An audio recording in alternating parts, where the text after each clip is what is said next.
தம்பி தமிழகத்தில் ஆட்சி மாற்றம் நடக்கும் போது அதற்கான கவர்னன்ஸ் தொடங்கிருக்குன்னு சொல்லி பிரதமர் பேசியிருக்காரு. அந்த சூழல் எப்படி பாருங்க? ஆட்சி மாற்றம் அப்படிங்கிறதுக்கு பொருள் என்ன? முதல்ல புதிய ஆட்சி வர அதான் புதிய ஆட்சிங்கிறது வார்த்தையில் அண்ணன் கேட்கறது. ஆட்சி மாற்றம் அப்படிங்கிறது பொருள் என்ன? புதிய அப்படிங்கிறதுனுடைய விளக்கம் என்ன? புதிய ஆட்சி அப்படி என்ன? புதிய ஆட்சி அந்த ஆட்சியில் ஊழல் லஞ்சம் இருக்குமா? இருக்காது. கொலை கொள்ளை பாலியல் வன்கொடுமை இருக்குமா? இருக்காது. அந்த ஆட்சியில் இந்த மாதிரி இந்த சாராய கடைகள் இருக்குமா? இல்லை மூடப்படுமா? அந்த ஆட்சியில் ஆறு மணல் அள்ளப்படுமா? மலைகள் மணலா நொறுக்கி கோரியா வெட்டி ஏற்றப்படுமா? இல்லை தடுக்கப்படுமா? நிலத்தின் வளங்கள் எல்லாம் கொள்ளையடிக்கப்படுமா? இல்லை பாதுகாக்கப்படுமா? என்ன செய்யப்படும்? கல்வியின் தரம் அப்படியே உயர்ந்துருமா? தனியார் முதலாளிகளுக்கு இணையான தரத்தில் அரசு குடிகளுக்கு கல்வியை கொடுத்துருமா? தனியார் மருத்துவமனை அப்போலோ ராமச்சந்திரா, எம்ஜி ராமச்சந்திரா அல்லது காவிரிக்கு இணையான மருத்துவத்தை தாத்தா பேரில் எம்ஜி இது ஓமந்தூரார் பேரில் இருக்க அரசு மருத்துவமனையில் தரத்தை உயர்த்திடுமா? இல்லை. என்ன நடந்துரும்? புதிய ஆட்சினா என்ன ஆட்சி? பசி இல்லாத மக்கள் உறங்க போவாங்களா? என்ன நடந்துரும் சொல்லுங்க. புதிய ஆட்சி இதுவரை இருந்ததுலேருந்து புதுசு என்ன? புதுசு சாலை சரியா போட்டுருவிய, தடையற்ற மின்சாரம் கொடுத்துருவிய, போக்குவரத்து சரியாயிரும். என்ன இங்க பெண்களுக்கு மட்டும் இலவச பஸ் பாஸ், நீங்க ஆண்களுக்கு இலவச பஸ் பாஸ், மொத்தமா பஸ் சும்மா ஓட்டுவீங்க. கண்டக்டர் காசு, டிரைவர் காசு யாரு? எங்க சொத்த வித்துட்டு வந்து கொடுப்பீங்களா? எங்க கிட்ட இருந்து எடுத்து கொடுப்பீங்களா? இதுல என்ன? இது ஒரு ஆட்சி, இது ஒரு ஆட்சி மாற்றம். இதுல என்ன ஆட்சி மாறி என்ன ஆகுது? போன தடவை இவர் தான் இருந்தார் ஐயா, எடப்பாடி ஐயா. இப்ப இந்த தடவை இவர் இருக்கிறப்ப திருப்பி ஆளை மாத்தி மாத்தி உட்கார வைப்பீங்க. ஆட்சி முறை மாறுமா? ஊழல் லஞ்சமற்ற உண்மையும் நேர்மையான நிர்வாகம் வருமா? அதான கேள்விங்க. பசி பஞ்சமில்லாத ஒரு நாடா இதை படைப்பீங்களா? பாலுக்கலாத குழந்தை, வேலைக்கு அலையாத இளைஞன், கல்விக்கு இயங்காத மாணவன், இதுதான் என் கனவு இந்தியானா அடிமை இந்தியாவில் இந்த முழக்கத்தை முன் வச்சான் பகத்சிங்.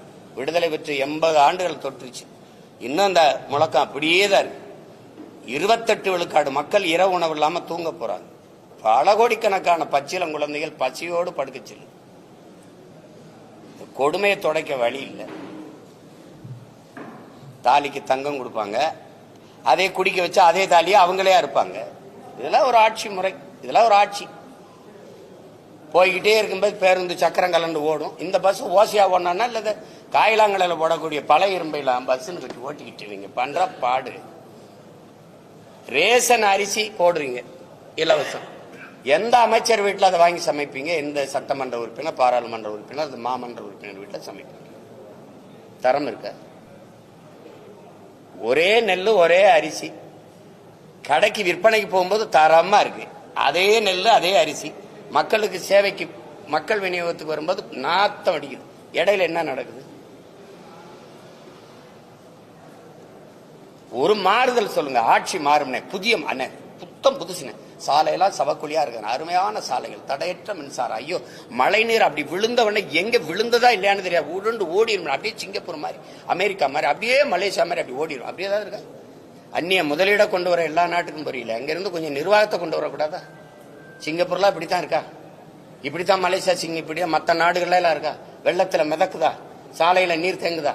60 ஆண்டுகளா ஆண்டு தலைநகர்ல தண்ணி வடிஞ்சோட வாய்க்கால் வெட்டாத நீங்க என்ன ஆட்சி மாதிரி என்ன போகுது சொல்லுங்க தம்பி? வெள்ளத்துல மிதத்து விட்டு வெள்ள நிவாரணம் கொடுக்கறதெல்லாம் ஆட்சி.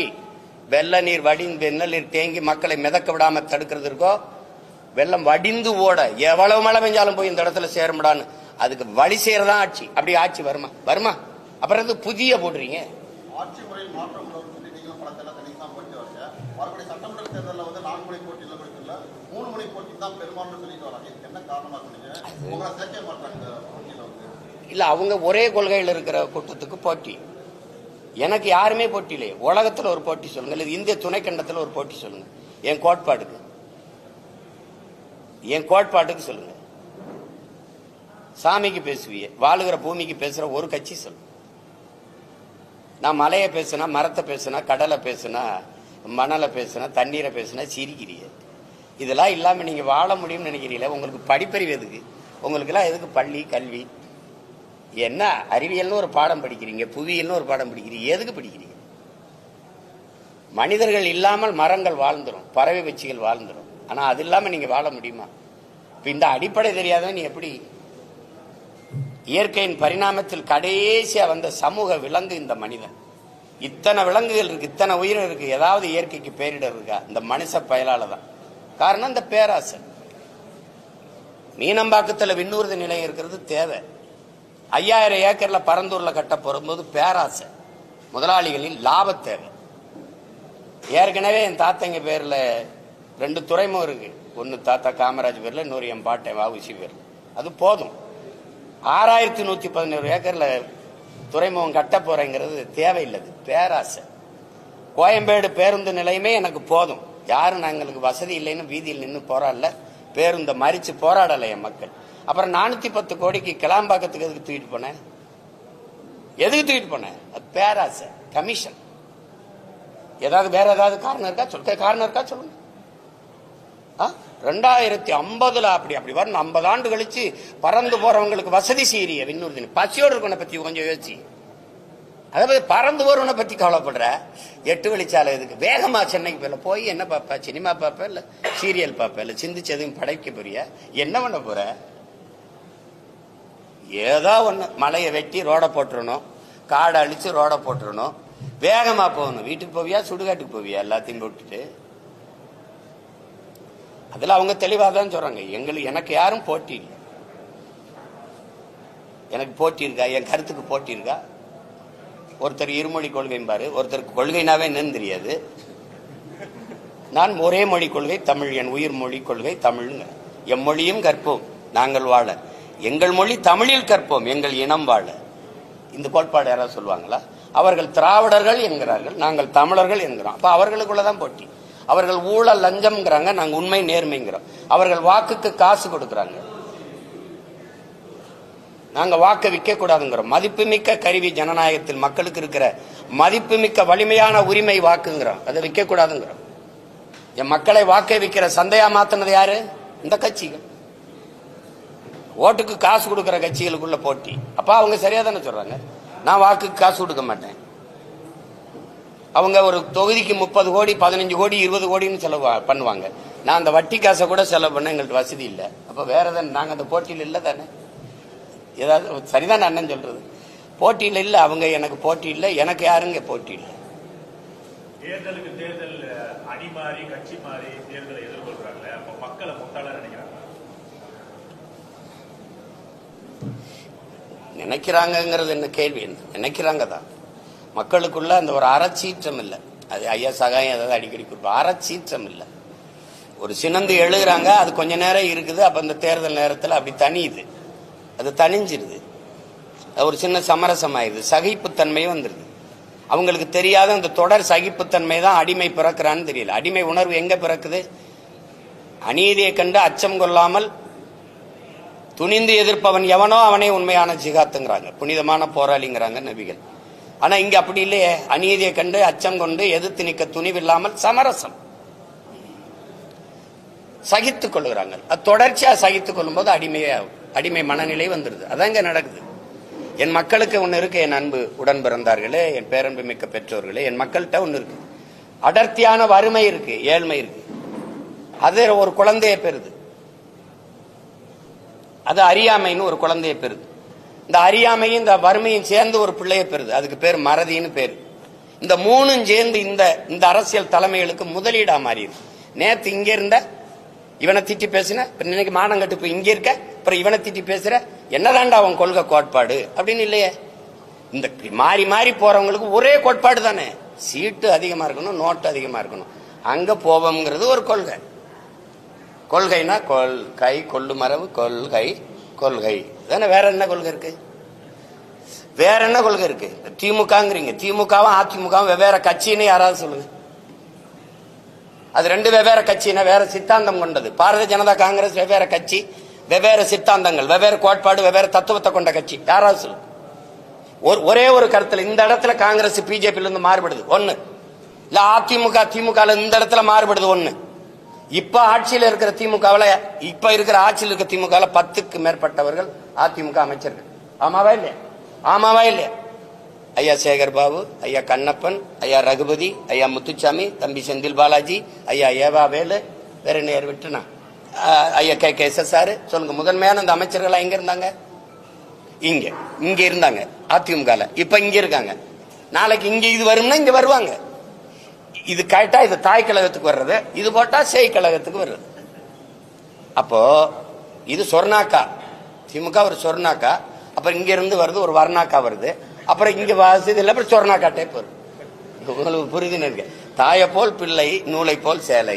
தாய் கொடுமைக்காரியா இருந்தா பிள்ளை அப்படியே கோகில வாணியா பிறந்துருமா என்ன? இது கொடுமை. இதை ஒரு ஏமாத்தி இந்த ஜனத்தை நாங்கள் ஆட்சியை மாத்திரம், அதை தூக்கி எரியணும். எங்க எறிவ? யார வச்சு எறிவ? தீமைக்கு மாற்ற எப்படி தீமை? நபிகளாற்ற போய் கேட்கிறாங்க, இந்த தீமையை எப்படி ஒழிப்பீர்கள் நபிகளே? நன்மையை வச்சு தானே. நன்மை எங்க? யாரு நன்மை?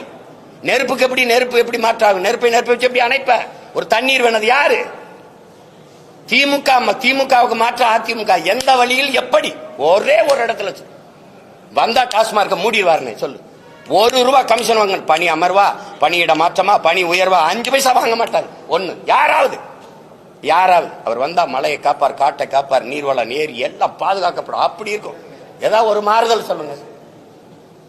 அதிகபட்ச வளர்ச்சி இந்த நாடு கட்டமைக்கிற வளர்ச்சி கடன் வளர்ச்சி. 5 லட்சம் கோடியில் விட்டு போய் 10 லட்சம் கோடி கடன் வளர்ச்சி. வேற எது வளர்ச்சி இருக்கு தம்பி? நீங்க சொல்லுங்க. எல்லாம் படிச்ச பிள்ளைங்க தானே, ஒண்ணு சொல்லுங்க. என்ன வளர்ச்சி இருக்கு? சும்மா பேசிக்கிறலாம். கூட்டணி வச்சு கூடி கொள்ளையடிச்சா சரியாயிருமா? எந்த அடிப்படையில் அணி சேருறீங்க? எந்த அடிப்படையில்? இது என்ன அரசியல்? தேர்தல் வந்தவன யார் எங்க போறது, அவர்கள்ட்ட எவ்வளவு பேசுறது, இவள்கிட்ட இது கேவலம். இதெல்லாம் இந்த பேரம் பேசுறது பொலிட்டிக்கல் ரெவல்யூஷன் அப்படின்னு தான் வருது. எல்லாம் அரசியல் மாறுதல், அரசியல் புரட்சி அப்படின்னு தான் வர்றாங்க. அப்புறம் அது அரசியல் பிசினஸ் ஆகுது, பொலிட்டிக்கல் பிசினஸ் ஆகுது. கடைசியா எங்க வருது? கொச்சையா சொன்னது கடைசியா அப்படியே இருக்கு. எவன் அதிக காசு கொடுக்குறானோ அவன்கிட்ட போறது, எவன் அதிக இடம் கொடுக்குறானோ அவன்கிட்ட போறதுன்னா அதுக்கு பேர் என்னன்னு நீங்களே முடிவு பண்ணிக்க. இது எங்க போய் நிறுத்துது? அதனாலதான் நாங்க தமிழ் இன பிள்ளைகள் தன்மான போர் நடத்துறோம், இனமான மீட்சிக்கு போர் நடத்துறோம். வெற்றியை தோல்வியை சமமா கருதுறவன் தான் வீரன். வெற்றி அடைஞ்சா இருப்பேன், தோல்வி அடைஞ்சா போயிருவேங்கிறது கோழை. நாங்கள் பிறவி வீரர்கள். எங்களுக்கு தெரியாத 3 எழுத்து பயம். எங்களுக்கு எங்கள் பரம்பரைக்கே தெரிஞ்ச 3 எழுத்து வீரம். அதனால சண்டை சீரம். எத்தனை ஆயிரம் பேர் வந்தாலும் எதிர்த்து நிற்போம், ஆனால் யாரையும் எதிர்பார்த்து நிற்க மாட்டோம். இது எங்கள் பரம்பரை பழக்கம். அதனால போய் அவரோட கூட்டணி சேரு, இவரோட சேர்ந்து என்ன செய்யலாம்னு சொல்லு. கோட்பாடு கொள்கை மாறுறாங்கன்னு சொல்றீங்கன்றீங்களே, அது நடக்குதா இல்ல? நான் கேட்டா பதில் இருக்கா? உங்க கேள்வி எவ்வளவு தவறா இருக்கு. சொல்றீங்களே அப்படின்னா நான் இல்லாத ஒன்றை சொல்ற மாதிரி நீங்க சொல்ல வரீங்க. அப்புறம் யாரை நீங்க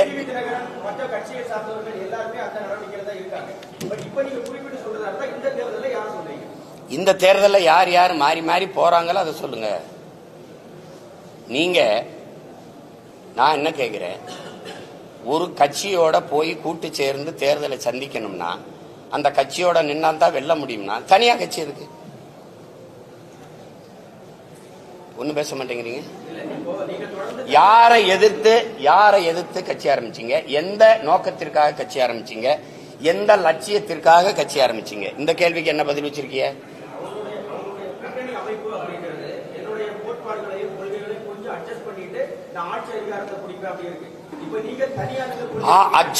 அட்ஜஸ்ட் பண்ணி நீங்க அட்ஜஸ்ட் பண்ணுங்க, ஆட்சி அதிகாரத்தை பிடிங்க. என்னத்தை பண்ணீங்க? அட்ஜஸ்ட் பண்ணி ஆட்சி அதிகாரத்தை பிடிச்சு மக்களுக்கு செஞ்ச ஒரே ஒரு நல்லது, ஒரு நல்லது தான் கேட்கிறேன். ஒரு நல்லது.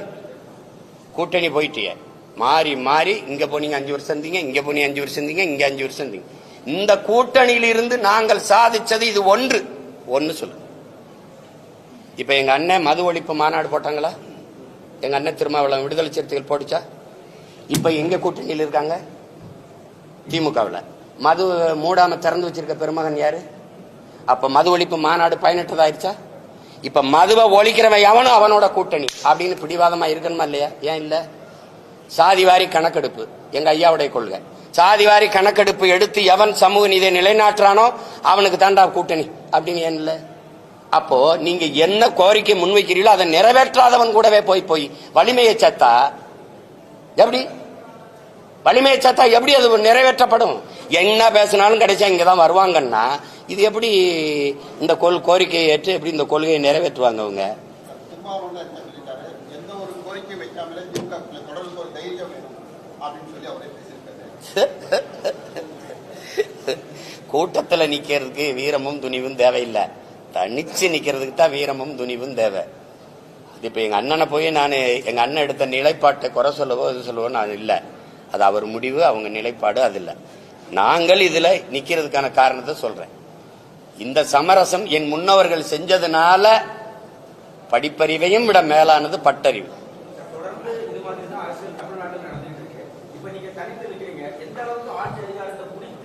தொடர்ந்து இதுதான் நடக்குதுன்னு நீங்க தம்பி சொல்றீங்க. தொடர்ந்து நடக்குது என்பதற்காக ஏற்கனம்னு இருக்கா, இல்ல அதை மாற்றணும்னு இருக்கா?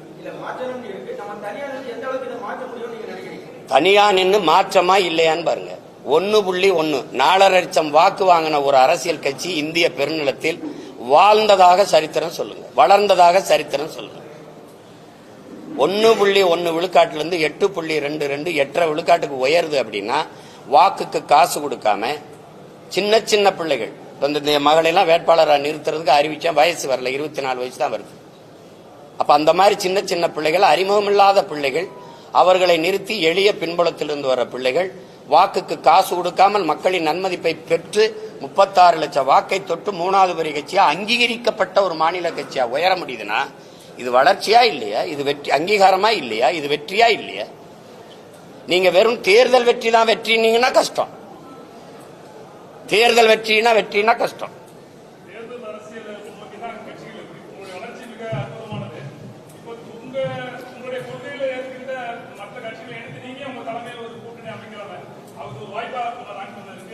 என் கொள்கையை எதிர்த்து தான் இங்க நிறைய கட்சிகள் இருக்க வழியே ஏற்று ஒரு கட்சியும் இல்ல. நீங்களே சேர்த்து விடுங்க. நீங்க எல்லாருமே பெரியாருங்கிறீங்க, 3 கட்சி. நான் எங்கள் இனத்தின் முன்னோர்கள் எல்லாருமே எங்களுக்கு பெரியாருங்கிறோம். உங்களுக்கு புரியுதா? அதே ஐயா பெரியாரே எங்க தாத்தா முத்துராமலிங்க தவிர பெரியாருன்னு எழுதுறாப்ல. எங்களுக்கு எங்க அண்ணன் புதுவரை எத்தனதுரை எங்கள் தாத்தா கியாப்பை விஸ்வநாதர் தமிழ் இனத்தின் பெரியார்னு பேசுறது இருக்கு. எங்களுக்கு ஒவ்வொருத்தனும் பெரியார். அப்ப கோட்பாட்டு அளவுல நாங்க மாறுபடுறோம். இந்திய துணைக்கண்டத்தில் இந்திய பெருநிலத்தில் எந்த ஒரு இனம் தன்னை திராவிடன் என்று வரையறுத்துக் கொள்ளும். திராவிட பண்பாடு, திராவிட நாகரிகம், திராவிட கலாச்சாரம், திராவிட கட்டட கலை என்று எந்த ஒரு இனம் தன்னை வரையறுத்துக் கொள்ளும், தன்னை அடையாளப்படுத்தும். என்னை ஏன் உலகத்தின் தொல்குடியை மூத்த ஒரு பேரினத்தை, என்னை ஏன் என் அடையாளத்தை திராவிட அடையாளமா மறைக்கிறேன்? சாதிய இழிவை தொடைத்தெறிய போராடுவதை விட செத்து ஒழிவது மேலானது. தொடைத்தெறிய போராடாமல் இருப்பதை விட செத்து ஒழிவதே மேலானதுன்னார் புரட்சியாளர் அண்ணல் அம்பேத்கர். அதேதான் நாங்க நினைக்கிறேன். எங்க மேல் சுமத்தப்பட்ட திராவிட இழிவை தொடைத்தெறிய போராடாமல் இருப்பதை விட செத்து ஒழிவதே மேலானதுன்னு நினைக்கிறோம். யார் என்ன எதுக்கு நீ திராவிடங்கிற? என் மொழி தமிழ், என் இன அடையாளம் தமிழன். அதுல எதுக்கு நான் மட்டும் திராவிடனா இருக்கணும்? தமிழர் என்றால் யார் யார் தமிழர்னு கேக்குறீங்க. சரி, திராவிடர் என்றால் யார் யார் திராவிடர்னா பதில் சொல்லுங்க. நான் யார் யார் தமிழர்னு சொல்லுங்க.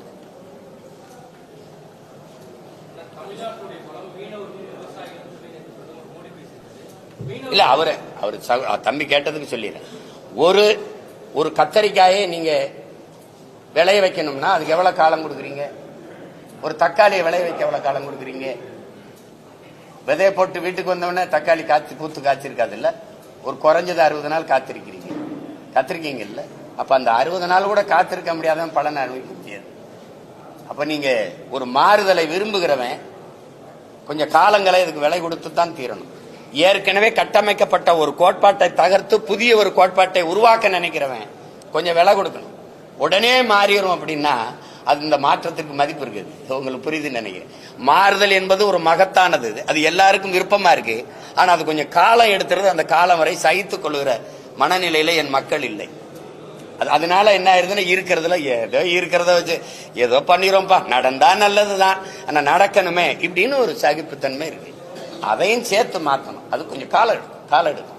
நான் இல்லைன்னா என் மக வெல்றா, நான் வெல்லலைன்னா என் மக வெண்டுட்டு போறா, என் மக வெல்லலைன்னா அவ புள்ள வெண்டுட்டு போறான். ஆனால் எங்க ஐயா சொல்லுவார்ல தேவர் மகன்ல, நான் ஒரு மரம் வைக்கிறப்போ ஆனா அதுல பழம் யாரு சாப்பிடுவா? சாப்பிட நான் இருக்க மாட்டேன், உன் மயன் சாப்பிடுவான், அப்புறம் அவன் புள்ள சாப்பிடுவான். விதை நான் போட்டது. இப்ப இந்த விதை யார் போட்டது? எனக்கு என் முன்னவன் போட்டான். இப்ப நான் தண்ணி ஊத்தி வளர்க்கிறேன். இந்த மரத்தை என் பிள்ளை அப்படின்னு சாப்பிடுறது என்ன இருக்கு? என்ன இருக்கு? ஒரு தன்மானத்தோட நிக்கிறேன் பாருங்க ஒரு தமிழன். அங்க போனேன் 10 சீட்டு கை கட்டினேன், இவங்க கூப்பிட்டா போனேன். எங்கேயும் போனாங்க நினைச்சதை இப்ப இவ்வளவு நேரம் பேசிருக்கேன்ல, இவ்வளவு நேரம் உங்களை சந்திச்சு ஒரு தலைவரை பேச சொல்லுவோம். இவ்வளவு கேள்வி கேட்கறீங்க, நான் பொறுமையா பதில் சொல்லலாம். எப்படி யாரையாவது சந்திச்சு பேச சொல்லுங்க. கூட்டணிக்கு மாறி மாறி போறதுக்கு ஒரு விளக்கத்தை சொல்ல சொல்லுங்க, நியாயமான ஒரு காரணத்தை சொல்ல சொல்லுங்க. எங்க திமுகவை தூக்கி ஆட்சியிலிருந்து இறக்கி தூர தூக்கி போடுறதே ஒரு இந்த கட்சிகளுக்கு கொள்கையா? மக்களின் நலன் சார்ந்து நல்ல ஆட்சியை கொடுக்கணும், மக்களுக்கு செய்யணும். கட்சி அரசியல் தேர்தல் அரசியலை கடந்து மக்கள் அரசியல் கொண்டு போகணும். விளம்பரம் செய்தி அரசியலை கடந்து சேவை அரசியல் செயல் அரசியல் கொண்டு போகணும். என் மக்களுக்கு அப்படி செய்யணும். அதுதான் இருக்க முடியும். திமுகவை ஒழிச்சிடணும். திமுக அப்புறப்படுத்திட்டு பேயை விரட்டி விட்டு பிசாசை உட்கார வைக்கிறது, பிசாசை விரட்டி விட்டு மறுபடியும் பேயை உட்கார வைக்கிறது இல்ல? எப்படி எங்க ஊர்ல சொல்லுவான், மதவாத கட்சிய தம்பி மதவாத கட்சியை முதல்ல கதவை திறந்து கூட்டிட்டு வந்த ஆள் யாரு தம்பி? கோலம் போட்டு அப்படி வாசல்ல பூசணியில பூ வச்சு வர வச்சது யாரு? தெரியாது யாரு? அதை ஏன் சத்தமா சொல்ல மாட்டேன்? கேள்வியை மட்டும் சத்தமா கேட்கிற தம்பி. கால் உண்ட விட மாட்டோம். அவன் ஏன் ராசா கால் உண்டான்? ஏன் தோல்ல தூக்கிட்டு வரிய ராஜா? அவன் கால் உண்டான். இந்த பிஜேபி எதிர்ப்பு, திராவிட இந்த திமுகவோட பிஜேபி எதிர்ப்பு, இந்த ஆரிய எதிர்ப்பு, எங்களெல்லாம் ஆரிய அறிவரடி இது சொறியறது, இதெல்லாம் இவங்க பேசிட்டு இருப்பாங்க காலங்காலமா.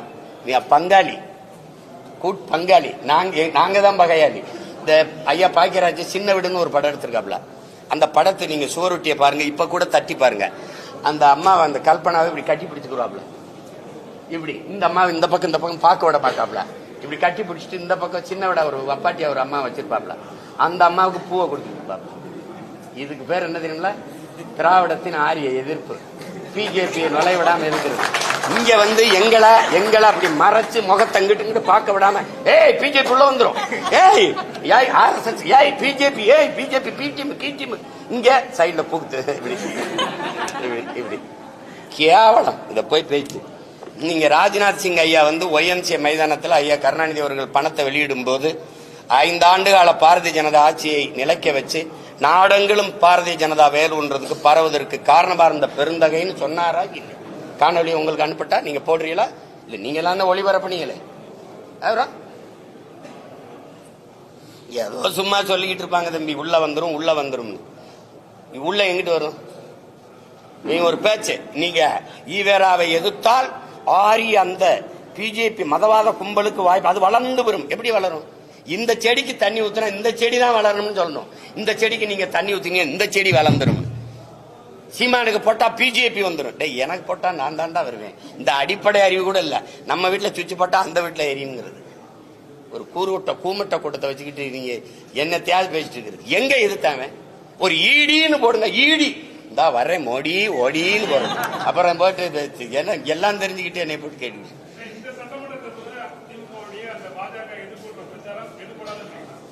எடுபடாது. அது ஒரு வெற்றி ஏமாற்று. இஸ்லாமிய கிறிஸ்தவ மக்களை வந்து அச்சுறுத்தி பயங்காட்டி அந்த வாக்கை குவிக்கிறது. ஏன்னா அது 15 விழுக்காட்டுல தான் அந்த மஞ்சள் குளிச்சுக்கிட்டே இருக்கு.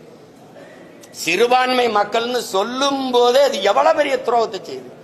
சிறுபான்மை மக்களின் பாதுகாப்பு சொல்ற நீ யாரு? முதல்ல நீ யாரு? நீ மொழி சிறுபான்மை, நீ ஒரு இன பெரும்பான்மையை போய் மத சிறுபான்மைன்னு சொல்லி அவனை மிரட்டுற.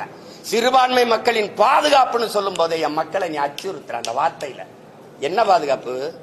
என் வீட்டுக்கு தனியா போலீஸ் பரிசு போடுவியா?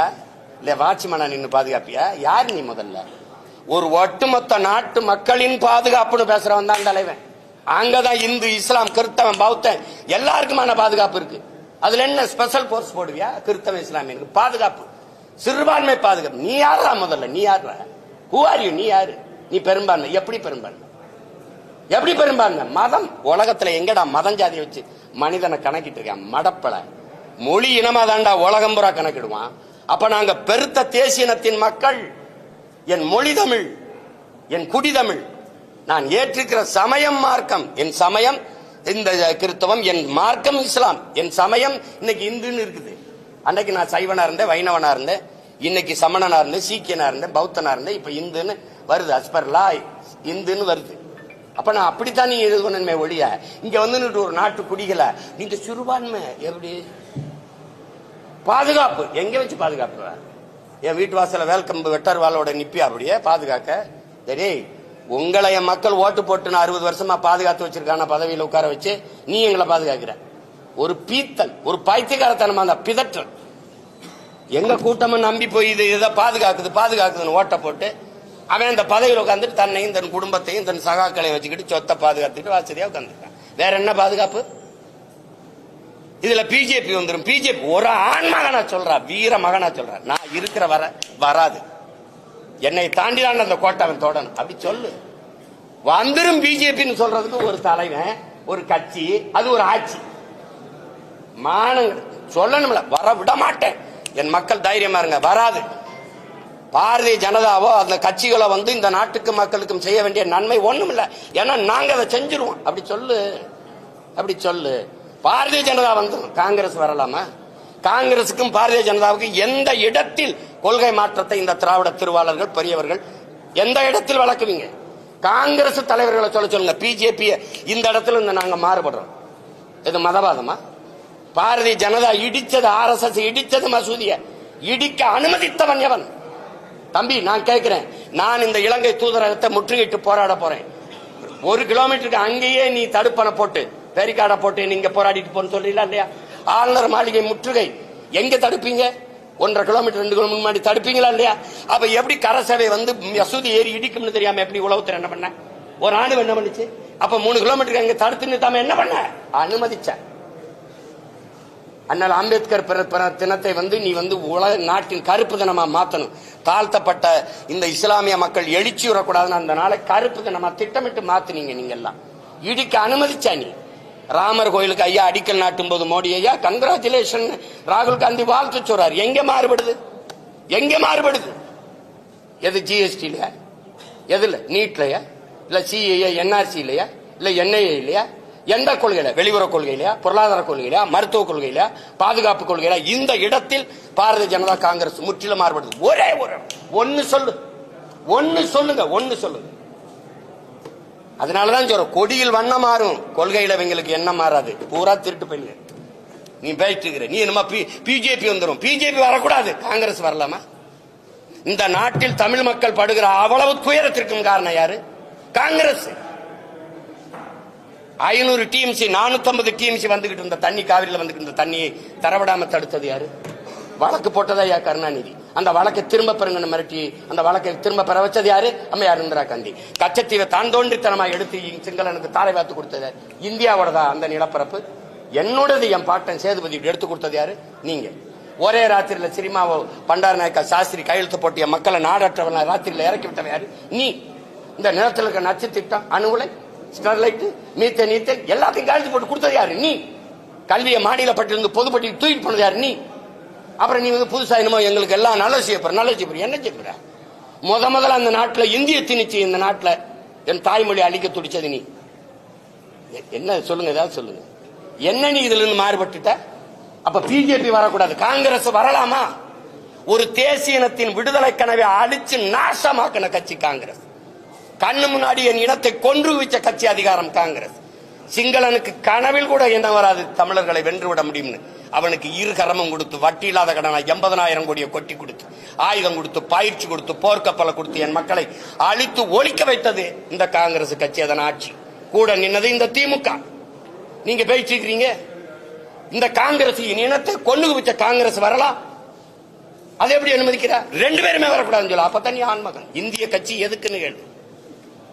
சரி, பாரதிய ஜனதா கட்சி நிலைப்பாடு காவிரியில, காங்கிரஸ் கட்சி நிலைப்பாடு முல்லை பெரியாற்ற காங்கிரஸ், இல்ல கச்சத்தீவு மீட்புல 2 கட்சிக்கும் வேறுபாடு. ஏதாவது ஒண்ணு சொல்லுங்க. எந்த இடத்துல? பாரதிய ஜனதாவே பேசுறியே, காங்கிரஸ் வரலாமா? ஏன் அதை குட்டி வர? என் இனத்தை கண்ணு முன்னாடி கொண்டு குவிச்சிட்டு அதே இனத்துல வாக்கை பெற்று வலிமையான அதிகாரத்துக்கு ஆட்சிக்கு வந்துட முடியும்னா நாங்க மானங்கட்ட கூட்டம் ஆயிட்டோம்னா நீ மஞ்சள் குடிக்கிற நீ வேற எப்படி வேற இந்த கன்னடனை கொண்டுட்டு அல்லது ஆந்திரா தெலுங்கரை கொண்டுட்டு மலையாளியை கொண்டுட்டு நீ இப்படி அந்த மாநிலத்தில் ஒரு ஓட்டு வாங்கிட முடியுமா சொல்லுங்க. திரும்ப திரும்ப அவனை கூட்டி வந்துட்டு பிஜேபி வந்துடும், காங்கிரஸ் வரலாம். ஏன்னா என் இனத்தை கொண்டு வச்சான்ல, என் விடுதலை கனவை பொசிக்கு நாசமாக்கினால, அதனால வரலாம். ஐபிகே அனுப்பி என் இன மக்களை அழிச்சு ஒழிச்சாங்களா வரலாம். காவிரி நதிநீர் உரிமை பறி கொடுக்க வச்சாங்க வரலாம். கச்சத்தீவை எடுத்து அது கொடுத்ததான்னு சொன்னா அதனால வரலாம். என்னது எத்தனை காலத்துக்கு இதையே பேசிட்டு தீருவீங்க தம்பி? எத்தனை காலத்துக்கு இதையே பேசிட்டு தீருவாங்க இவங்க? ஒரே ஒரு காங்கிரஸ் கட்சி தலைவரை இந்த பாரதிய ஜனதாவில் இருந்து இந்த இடத்துல நாங்க மாறுபடுறோம். அது மதவாத கட்சி, நீ மிதவாத கட்சியா? அவன் we are all Hindus ம்பா, நீ yes we are all Hindus ம்பா. வேற அவன் சவுண்ட் இந்துத்துவா, நீ சாப்பிட்டு இந்துத்துவா. வேற என்ன சொல்லுங்க? 100 விழுக்காடு இந்துக்கள் பிஜேபி, 90 விழுக்காடு இந்துக்கள் திமுக. நான் சொல்லல, தலைவரே சொல்றாரு என் கட்சியில 90 விழுக்காடு இந்துக்கள். இது பிஜேபியின் பீட்டியமா நாங்க பீட்டியமா? சொல்லுங்கப்பா. என்ன என்ன எத்தனை காலத்துக்கு இந்த ஃப்ராடு இந்த புழுகினி வேலையை செஞ்சுக்கிட்டு வண்டி ஓட்டிட்டு இருப்பேன்? ஒரு வீர மகனா நின்னா நீ கவலைப்படாம இரு, வரமாட்டான், நான் இருக்கேன் அப்படி சொல்லு. வந்துருவான். இத சொல்றதுக்கு வந்த பிறகு என்ன பண்றது? வாத்தியாருக்கு சம்பளம் கொடுக்க முடியல, எல்லா காசையும் வச்சுக்கிட்டு தரமாட்டேங்குது. இந்த புலம்புறதுக்கு ஒரு அதிகாரம், 40 பாராளுமன்றம், அதுக்கு ஒரு ஆட்சி. ஏய் என் காசை தரலாம், உனக்கு எதுக்குடா நான் வரி கொடுக்கணும்? ஜிஎஸ்டி கிடையாதுடா, தர முடியாதா? சொல்ல முடியாது. சொன்னா என்ன வேணும்? ஈடி, அப்புறம் வார ஓடி, வெரி சாரி மோடி. இதானே இது ஒரு கேவலம். இது ஒரு கட்சிகள் ஆட்சிகள். இதுக்கு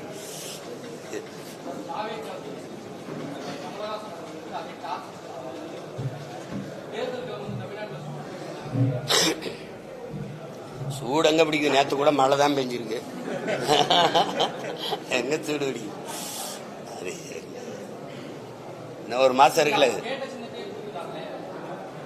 கேட்டது சீமான் இல்ல, சீமான்னா கேட்ட சின்னம் கொடுக்க கூடாது. அது கொடுத்த சின்னத்தை திருப்பி அடுத்த தேர்தலுக்கு வைக்க கூடாது. அந்த சின்னத்தை கொண்டு போயிட்டானா போய் சேர்ந்துருச்சா தூக்கிடு, அதானே. அது கேட்ட சின்ன தம்பிக்கு கிடைச்சிருக்குன்னா அதுக்கு என்னுடைய வாழ்த்துக்கள். வேற ஏதாவது கேள்வி?